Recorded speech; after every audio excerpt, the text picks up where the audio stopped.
په تیرو 20 کلونو کې په افغانستان کې یوه له لویو لاسته راوړنو څخه د چرګانو ساتلو صنعت دی چې د پام وړ پرمختګ یې کړی دی او په دغه برخه کې په میلیونونو ډالرو پانګونه شوې ده.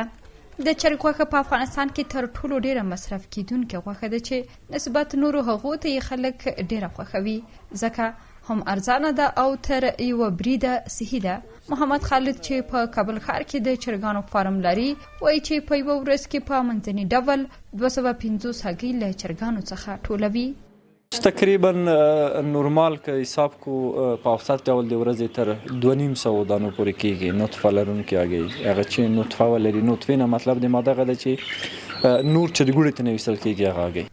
دی وایي چې په فارم کې نږدې 3.5 دانې غټې چرګانې 4.5 2 میاشتنۍ او نږدې 1500 چرګوړي لري چې په ورځني ډول چرګانې او چرګوړي پلوري هم. خو د خالد په وینا چې اوس مهال د لارو بندېدو له امله د چرګو غذایي موادو ته لاسرسی ستونزمن شوی دی چې دې چارې د دوی کار او صنعت هم له خنډونو سره مخ کړی دی.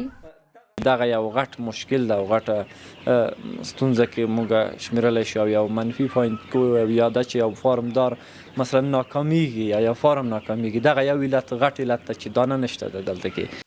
بلخوا د کابل ښار قصابان وایي له کله چې افریقا پر افغانستان بندیزونه لګولي او لارې بندي شوي دي افغانستان ته د غوښو په وارداتو هم بندیز لګېدلی او په وارداتو کې کمښت راغلی دی.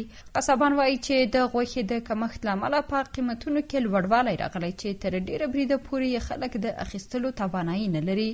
دوی وایي چې یو خوا له بهر څخه د غوښو واردات بند دی او له بل لوري په افغانستان کې غوښې په معیاري ډول نه ساتل کیږي او نه هم بسته‌بندي کیږي چې عام وګړي یې له ستونزو سره مخ کړي دي.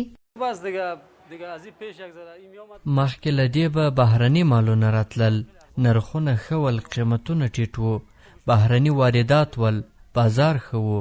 له کله چې د بهرنیو مالونو په وارداتو بندیز لګېدلی قیمتونه لوړ شوي دي.